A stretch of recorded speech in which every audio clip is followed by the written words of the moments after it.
All right, here we are at the class for the book of Exodus, Exodus for Beginners. We are on lesson number 2, and the title of this lesson is The General Outline. We're at that part. Moses before the call, and we're going to cover Exodus chapter 1, verse 1 to chapter 3, verse 9. So we've noted in our previous lesson that Genesis provides approximately 2,000 years of history in general.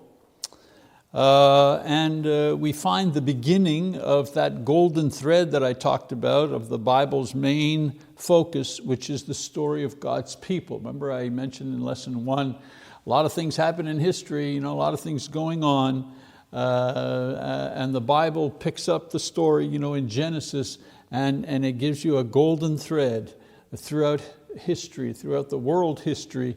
And as we follow that golden thread, we follow the story of how God chooses a man. From that man creates a people. From that people creates a nation. From that nation comes the Savior, and so on and so forth. And so we're in the very early part of that story, the story of Exodus, where God is going to create a nation out of the Jewish people.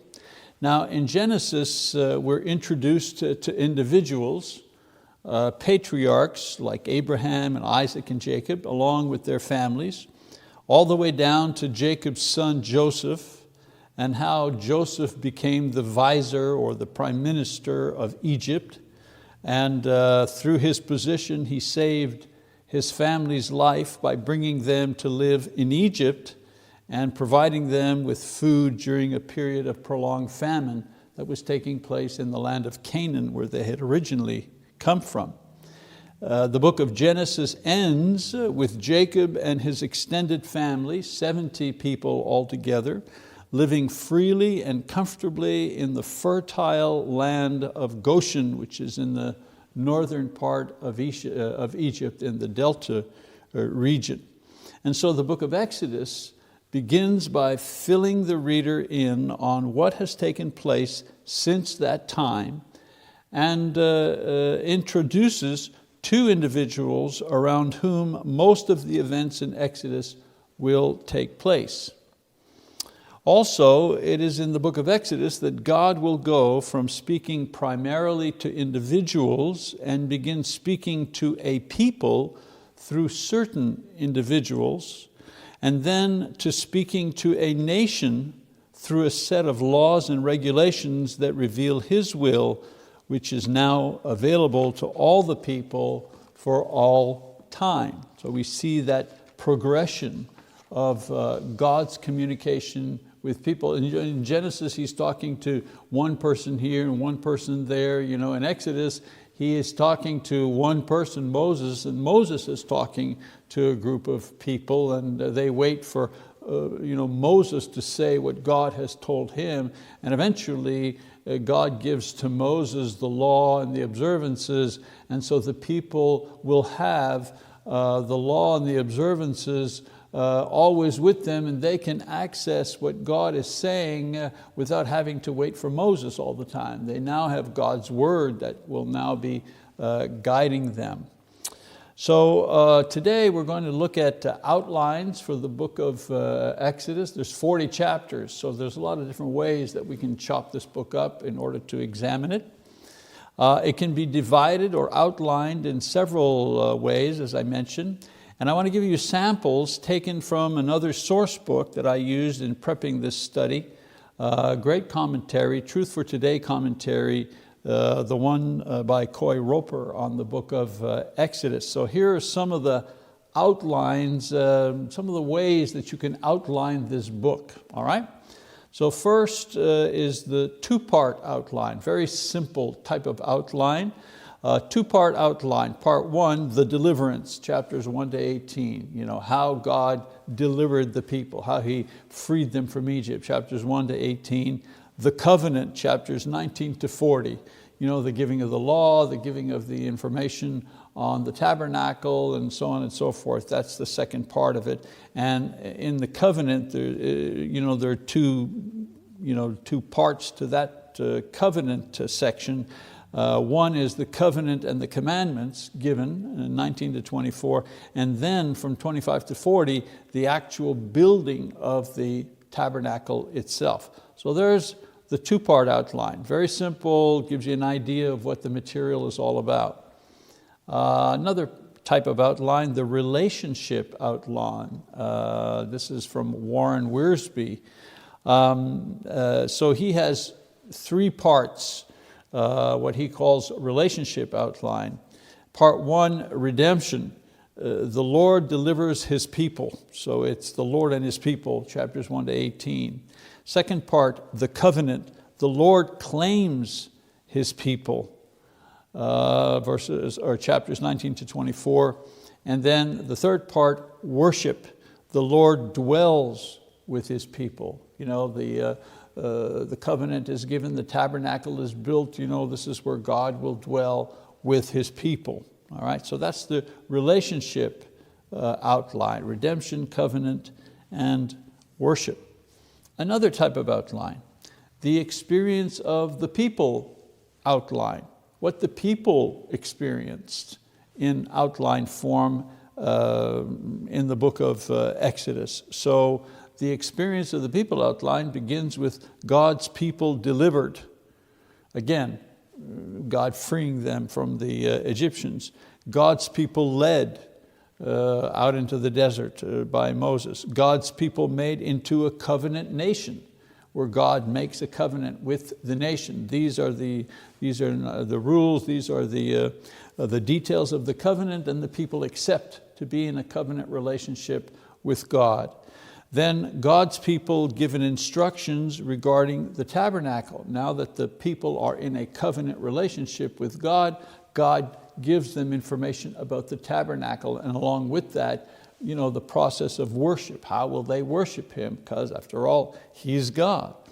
God's people in sin, the golden calf incident with Aaron, creating a golden calf and the people worshiping it.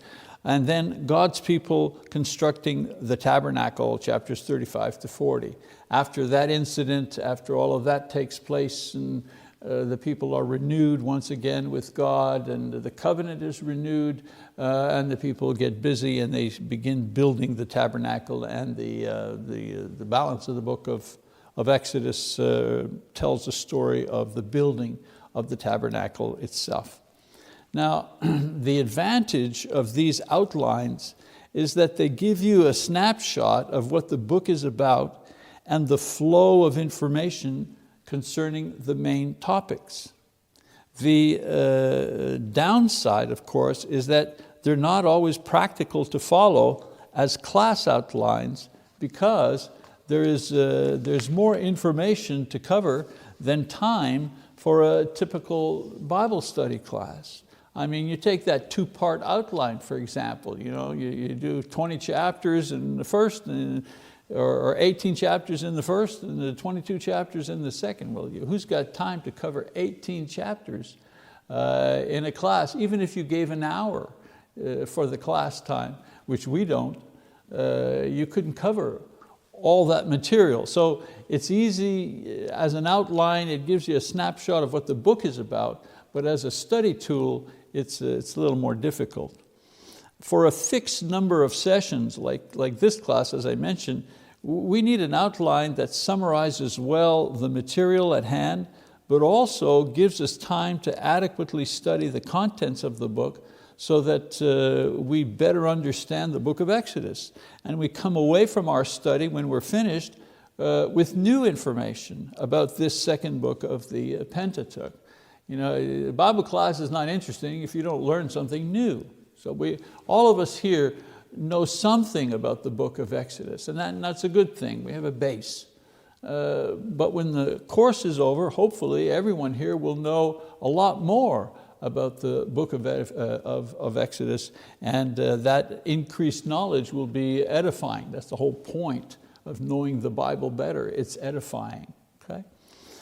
One more example, and it's the one we're going to use. It's called the expanded outline, the expanded outline. So here's the expanded outline. There's the introduction first, where you have a summary of Genesis, because that's where everything begins. You talk about the author and the date of the book of Exodus, a kind of a critical introduction.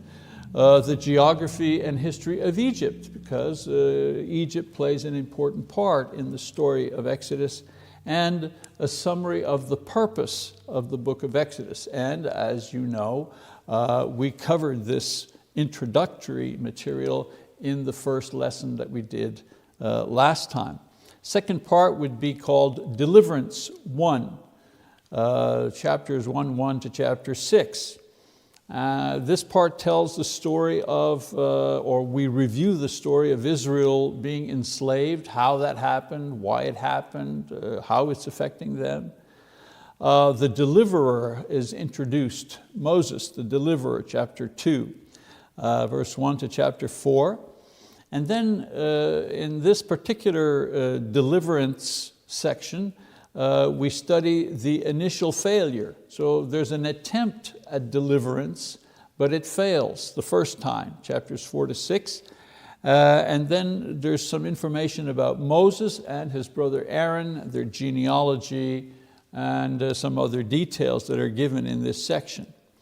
Section number 3 is Deliverance 2. So the second attempt at delivering the people, chapter 6 to chapter 12. And this is broken down, God's promise of success to Moses when God initiates contact with Moses, the miracle of the staff that Moses uses in the miraculous things that God will do, and deliverance by means of plagues, chapter 7 to chapter 12. There are 10 plagues, right? We know enough about the book of Exodus to remember that God freed the people from the Egyptians through a series of plagues that were visited upon Egypt, its people, and also its king. The fourth part is the Exodus itself. Explains the departure from Egypt, the people's departure from Egypt, and their journey into the Sinai desert, in going to Mount Sinai, where Moses will meet with God. Then the final section 5, the covenant between God and Israel, a large section, chapter 19 to 40, or to chapter 40. And this one is broken down into 6 parts. The covenant is made between God and the people. The people react, they ratify the covenant, they receive the law and the covenant, chapter 20, the 10 Commandments, for example. And then the plans for the tabernacle. There are 6 chapters where God is simply giving to Moses the various plans and instructions on how to build the tabernacle where the people will worship God. Then the apostasy and restoration, where Aaron builds a golden calf and the people fall into idolatry, and they're eventually restored and continue on. The building of the tabernacle, they've got the plans. You've got 6 chapters where you have the plans, and then you've got another 5 chapters describing how the people actually built the tabernacle using the plans. And then the final one, the erecting and the consecration of the tabernacle, along with the priests who will serve in the tabernacle. So this expanded outline covers all of the material in summary form, but provides enough information so the reader is familiar with the general story outline before he even reads the story or studies the detail. Like today, we've just looked at this here, just looked at the outline. Well, we already have an idea of the flow of the book and the material that we're going to cover. So with this outline, you always know where you are in relation to the big picture or the main story. So this is the outline that we're going to follow for our study of Exodus. By the way, Exodus in the Greek translation means departure or a way out. In Hebrew, it means names or the book of names, meaning that God knew and had not forgotten the names or the identity of His people who were enslaved in Egypt. So we begin with the introduction, and as I mentioned before, we've already completed this in our first lesson. We had a summary of Genesis, Joseph, who has become second in command in Egypt and has received his father Jacob along with his brothers and family, 70 people in all, into Egypt in order to protect them from a severe famine that was taking place in Canaan. This is the final happy scene in Genesis. So the last scene is, Joseph is reunited with his family, they're safe, they're comfortable, and the story ends there. Then we talked about the author and the date of Exodus, just as a, what we call a critical introduction. Using existing records and oral histories and his own eyewitness of the times, Moses wrote all of the books of the Pentateuch, which are the first 5 books of the Bible. And we said he did this between 1447 and 1400 BC. Another part of the introduction was the history and the geography of Egypt itself. And we spent considerable time reviewing this when we covered these 2 subjects. But for review purposes, suffice it to say the very following. Egypt is completely dependent on the Nile River, which flows the length of its country. Most of its population lives near its shores and fertile delta valley that supplies its food. The delta is up in the north there, supplies food and water. Egypt is an ancient civilization, having been established 3,000 years before Christ. So when we're talking about an ancient, and it's still there, isn't it? 2,000 years after Christ, the country of Egypt is still there. So it's a very, very old, very old nation. Its most significant period is recorded in the Bible as the nation where the Jewish people were forced into slave labor and the nation completely ruined by plagues sent by God through Moses in order to release the Jewish people from their bondage. And we'll spend a considerable time reviewing that in a little while. And it appears again, in other words, the country of Egypt, it appears again in the Bible playing a minor role in local wars and geopolitics of the times, but never again attains its former influence or power, as today, for example, is not a world power, still exists.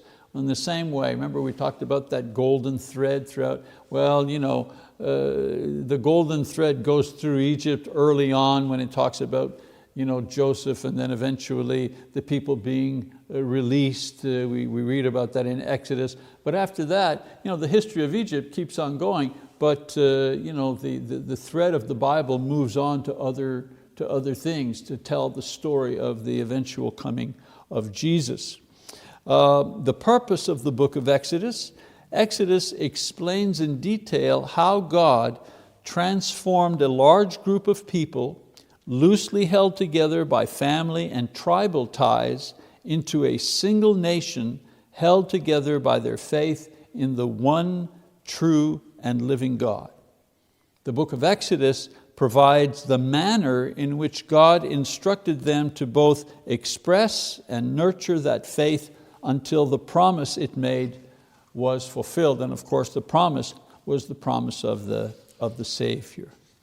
Now that our outline has been laid out and we've had a brief review of the first section of that outline, which is the introduction, it's time to look into the text of the book of Exodus itself and move into part 2 of our outline, which is entitled Deliverance number 1, chapter 1, 1 to chapter 6, verse 27. So the first part of that is Israel enslaved, and we'll read a couple of verses, chapter 1, verses 1 to 7. Read along with me. It says, "Now these are the names of the sons of Israel who came to Egypt with Jacob. They came each one with his household: Reuben, Simeon, Levi, and Judah, Issachar, Zebulun, and Benjamin, Dan and Naphtali, Gad and Asher. All the persons who came from the loins of Jacob were 70 in number, but Joseph was already in Egypt. Joseph died, and all his brothers and all that generation. But the sons of Israel were fruitful and increased greatly and multiplied and became exceedingly mighty, so that the land was filled with them. So the Jews arrived and lived as free men in a part of Egypt which was abundant in food and water, as well as grazing land for their animals." Like I said, it was the land of Goshen, which is in the Delta Valley in the northeastern part. So God blesses them, and as a result, they not only grow in numbers and wealth, but they also grow to rival the native Egyptian population as they spread out and they lived in all parts of Egypt. So God is fulfilling His promise to Abraham and Isaac that their descendants will be as numerous as the stars in heaven. We read about that in Genesis chapter 26, verse 4. So the people are experiencing a rapid population growth, even though they're living in Egypt, which is not their nation. We continue to read in chapter 1, verses 8 to 10. "Now a new king arose over Egypt who did not know Joseph. He said to his people, 'Behold, the people of the sons of Israel are more and mightier than we. Come, let us deal wisely with them, or else they will multiply, and in the event of war they will also join themselves to those who hate us and fight against us and depart from the land.'" Now the term "did not know Joseph" doesn't mean that he never heard of or was not aware of this part of Egyptian history. As a matter of fact, a very important part of Egyptian history. It means that he did not recognize or honor the Jews out of respect for what Joseph has done. You know, when you say, "I don't know you," it doesn't mean I don't know you, it means I don't recognize you. He didn't recognize Joseph and his contribution. That was then, in his thought, that was then and this is now, where the size and strength of the Jews, not to mention the liability they presented should they align with Egypt's enemies, had to be dealt with, and had to be dealt with right away. And so the Pharaoh tried to solve the, quote, Israelite problem using tactics that would weaken them and limit their growth. For example, at first he oppressed them by conscripting them to serve in a kind of a slave army of workers charged with building projects. This was hard work which took them away from their farms and herds and families. This didn't work since they continued to grow in population and strength anyways. He meaning the Pharaoh, he then doubled down by going to the root of the problem, too many births of healthy babies. And he instructed the Hebrew midwives to destroy any male babies at birth.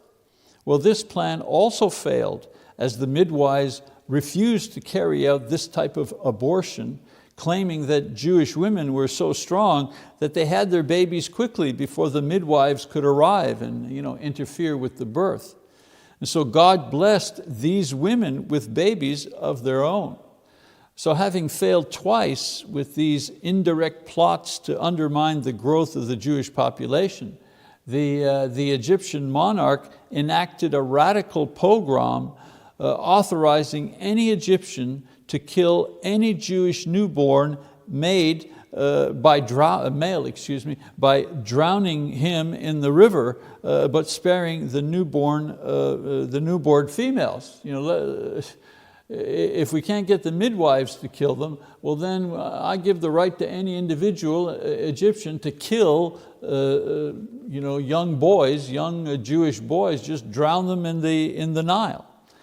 And so from this we go to deliverance 1. Remember I was saying the first attempt at deliverance is explained to us, and we are introduced to Moses, chapter 2, verse 1 to chapter 4, verse 26. And we begin with Moses' early life. So let's read chapter 2. It says, "Now a man from the house of Levi went and married a daughter of Levi. The woman conceived and bore a son, and when she saw that he was beautiful, she hid him for 3 months. But when she could hide him no longer, she got him a wicker basket and covered it over with tar and pitch. Then she put the child into it and set it among the reeds by the bank of the Nile. His sister stood at a distance to find out what would happen to him. The daughter of Pharaoh came down to bathe at the Nile, with her maidens walking alongside the Nile. And she saw the basket among the reeds and sent her maid, and she brought it to her. When she opened it, she saw the child, and behold, the boy was crying. And she had pity on him and said, 'This is one of the Hebrews' children.' Then his sister said to Pharaoh's daughter, 'Shall I go and call a nurse for you from the Hebrew women, that she may nurse the child for you?' Pharaoh's daughter said to her, 'Go ahead.' So the girl went and called the child's mother. Then Pharaoh's daughter said to her, 'Take this child away and nurse him for me, and I will give you your wages.' So the woman took the child and nursed him. The child grew, and she brought him to Pharaoh's daughter, and he became her son. And she named him Moses, and said, 'Because I drew him out of the water.'" I want you to notice both the providence of God here, as well as His faithfulness to His promises. First of all, at first, the Egyptians oppressed Israel. And the more they oppressed them, the more they multiplied and prospered. Next, the Pharaoh tried to abort the babies, but more babies were born. Even the midwives who couldn't themselves conceive were enabled to have babies themselves. There's kind of adding insult to injury here. And then finally, the Pharaoh required that all Hebrew boys be thrown in the river. The ultimate result of this strategy was that the child who was to become the deliverer of the Jewish people, Moses, was rescued from the river by the Pharaoh's own daughter and raised in the court of Pharaoh himself. As a matter of fact, the little girl, his sister, that would have been Miriam, suggested to the Pharaoh's daughter, "Do you want me to find a nurse for the baby?" And she said, "Sure, go ahead." And who was the nurse? Well, the nurse was his own mother. So the theme of this episode is that nothing works when man, any man, even kings, oppose God. No one can defeat God, and especially no one can defeat God's plan. So we know that Moses lived 120 years, and his life can be divided into 3 40-year sections. First of all, he lived as royalty in the court of the Pharaoh in Egypt. He was the son of the princess, and so he had access to all the advantages of the court, which include, of course, good food and comfort, but also education and power and influence, and how to use that. He also lived 40 years as a shepherd in the wilderness of Midian, and 40 years he served as the leader of the Israelites, leading them eventually out of bondage. His name, given to him by the Egyptian princess who found him, means drawn out of water. The princess knew he was a Jewish castaway and had him nursed by a Jewish woman who was his real mother. So this helps explain why Moses, although recognized as royalty by Egyptians, was aware of his Jewish heritage and his genealogy, being of the bloodline of the tribe of Levi, whose tribe would eventually provide the priests and the servants who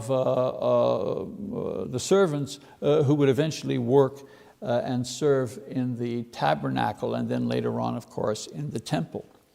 So the Bible, it glosses over the details of Moses' life as an adopted son of the princess. Can you imagine that? We could have had a couple of chapters on Moses as the, in the royal court. But that golden thread I talked about just passes over that and moves directly to the event that'll take him to the second phase of his life, and that would be as a shepherd in Midian. So let's read about that in chapter 2, beginning in verse 11 all the way through 14. Now it came about in those days, when Moses had grown up, that he went out to his brethren and looked on their hard labors. And he saw an Egyptian beating a Hebrew, one of his brethren. So he looked this way and that, and when he saw there was no one around, he struck down the Egyptian and hid him in the sand. He went out the next day, and behold, 2 Hebrews were fighting with each other. And he said to the offender, "Why are you striking your companion?" But he said, "Who made you prince or a judge over us? Are you intending to kill me as you killed the Egyptian?" Then Moses was afraid and said, "Surely the matter has become known." So this here is Moses' attempt at leading his people based on human wisdom, human strength and tactics. In other words, revolution. But 2 things happen to nip his attempt in the bud. First of all, his own people reject him and mock him. And secondly, he's afraid for his life and he runs away.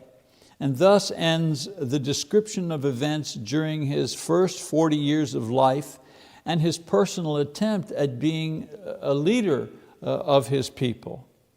Then we go to Moses, the second part of his life in Midian. This next period in his life is briefly summarized in just a few verses, where he escapes to the land of Midian. There he meets the daughters of his future father-in-law, Reuel, after saving his daughters from some aggressive shepherds.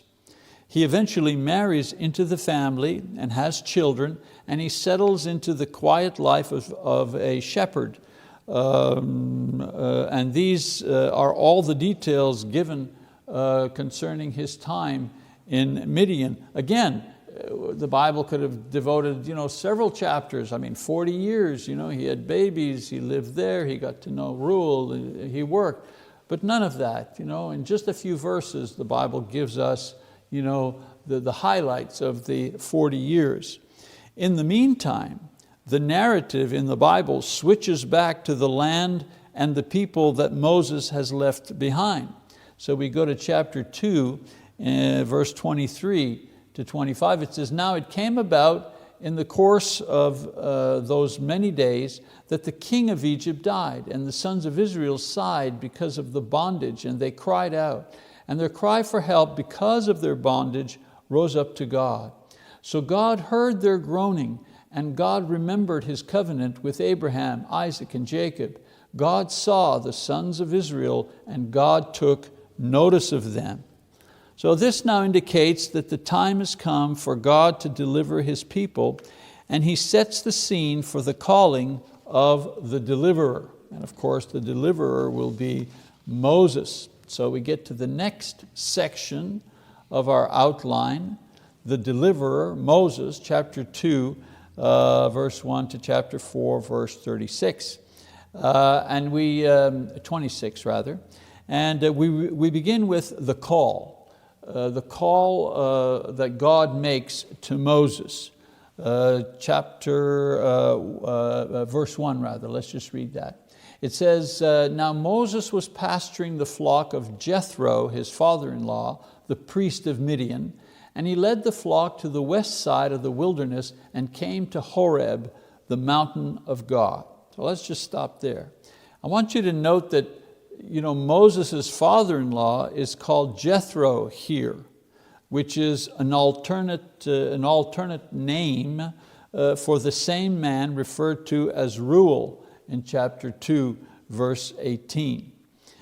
He was a priest, it mentions here, not through the tribe of Levi, appointed by God. That was Aaron who would be appointed by God. But he was a religious leader worshiping the God of Abraham.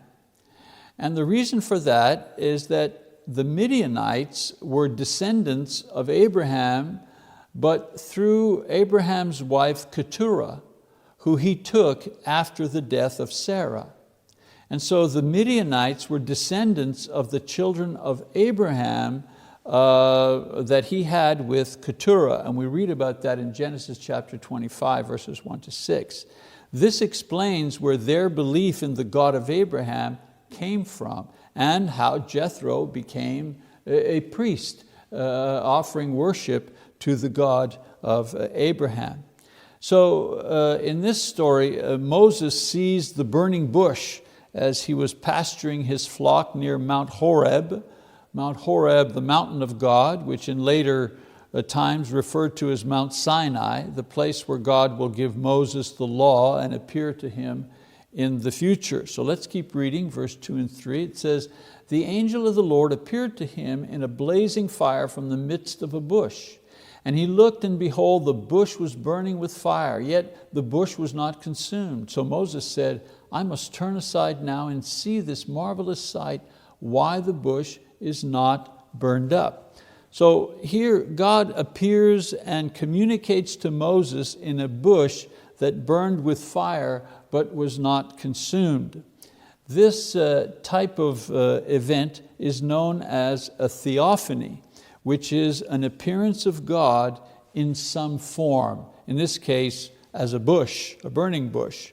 The text says that the angel of the Lord appeared from the burning bush. Now the angel of the Lord is mentioned several times in the Old Testament, but is in fact the Lord himself, since he describes himself as such in verse 6. In essence, he is the Lord Jesus appearing in angelic form before he appeared as a man, Jesus. And it follows the natural order of creation. You know, the angels were created first, and then man was created, right? And so Jesus first in the Old Testament appears as an angel, and then appears as the man, Jesus Christ. And so the burning bush is the first miracle of Exodus. However, there are not many miracles in the Old Testament, considering there are 39 books in the Old Testament. Miracles, when they do take place, tend to be grouped together in clusters at certain points in the history of Israel. For example, at the Exodus, which we will see shortly, or during the conquest of Canaan, which we read about in other books of the Old Testament. During the prophetic ministries of Elijah and Elisha, we see many miracles. Miracles occurred at times of crisis for Israel, at times that its national survival was threatened. And so we continue reading about this particular miracle in chapter 3, verses 4 to 6. It says, "When the Lord saw that he turned aside to look, God called to him from the midst of the bush and said, 'Moses, Moses.' And he says, 'Here I am.' Then he said, 'Do not come near here. Remove your sandals from your feet, for the place on which you are standing is holy ground.' He said also, 'I am the God of your father, the God of Abraham, the God of Isaac, and the God of Jacob.' Then Moses hid his face, for he was afraid to look at God." So God calls Moses twice to assure that the call was real, and Moses answered immediately without any hesitation. This demonstrated that Moses' heart was ready to hear what God had to say. Despite his circumstances, Moses' faith was strong and seeking God's will. And so God confirms that this appearance is real and that Moses is standing before the true and living God. And he does this by having him remove his sandals. This confirmed that this was not a dream or some kind of hallucination. Also, it demonstrated that the physical space that Moses occupied was now holy and sacred because God also occupied it. And the removal of his sandals was his way of acknowledging this reality. It was his way of expressing his faith in the reality of this event. Moses sees the miraculous proof of God's presence in the burning bush, and now he hears the voice of God identifying himself. I am. This is the way that he usually begins. I am the God worshipped by your fathers, all the way back to Abraham, where the golden thread of their history began. And so Moses then acknowledges that he is in the presence of God by hiding his own face. You know, the typical human reaction to being in the presence of angels or the divine being usually is fear or recognition of our own unworthiness or sinfulness. Isn't that what Peter said, you know, when he falls down before, or he kneels down before Jesus in the boat after the catch? He says, go away from me, Lord, I'm a sinful man, right? We're painfully aware of our sinfulness. A lot of times when we meet someone, for example, some brother or sister, very saintly, very godly person, right? We're made aware immediately of our inadequacies, in front of this person. We completely defer to this person because we know of what they have done or suffered in the name of Christ. Well, can you imagine being in the presence of an angel or in the presence of the Lord himself? Multiply that feeling 1,000 times. And so, as I said, from Adam to Moses to Isaiah to Peter, men are completely, and women, are completely overwhelmed and awestruck when in the presence of God. Many afraid that they won't even survive the experience. And so now God gives him the purpose of his call in verses 7 to 9. It reads, the Lord said, I have surely seen the affliction of my people who are in Egypt, and have given heed to their cry because of their taskmasters, for I am aware of their sufferings. So I have come down to deliver them from the power of the Egyptians, and to bring them up from that land to a good and spacious land, to a land flowing with milk and honey, to the place of the Canaanite and the Hittite and the Amorite and the Perizzite and the Hivite and the Jebusite. Now, behold, the cry of the sons of Israel has come to me. Furthermore, I have seen the oppression with which the Egyptians are oppressing them. So God reveals to Moses why he has appeared to him before he actually calls Moses into service. He is aware of both forever lover.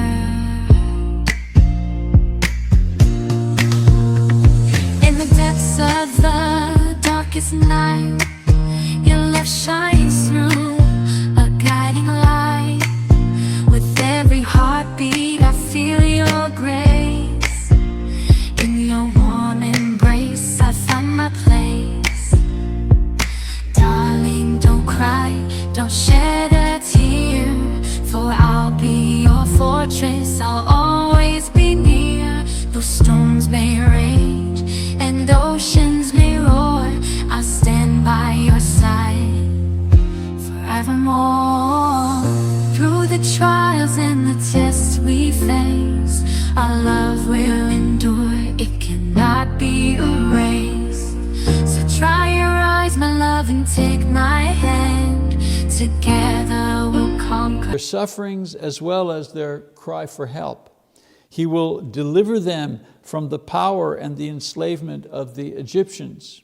He will bring them to a prosperous land that he will give to them. And he specifies exactly what land this will be by naming its current occupants. And he repeats the initial idea that he has heard the cry or the prayers of his people concerning their suffering. And so, before calling and sending Moses to fulfill his commission, God identifies both the problem, which is the suffering of the Israelites, and the solution, bringing them to their own prosperous and presently occupied land, occupied by other nations. And so next time we will continue with our class. We're going to examine Moses' response, very, very interesting response. And I encourage you, of course, as always, to read ahead, chapters 3 to 5. I think you've already read those, but if you haven't, I'd encourage you to read that and make it a lot easier. Very interesting dialogue between God and Moses that we will continue. I mention again and remind you, if you need workbooks, it makes the study a lot easier, makes following along a lot easier. Even if you don't write any notes, just following along makes it a lot easier. And again, you can just download those for free from our BibleTalk.tv website. And that's free download, it just costs you the paper. Or if you just want one already printed with a cover and so on and so forth, you can always order it and have it shipped to your residence. Well, that's the end of lesson number 2. Look forward to seeing you next time as we pick up our story with Moses' response to God. God bless you. Thank you.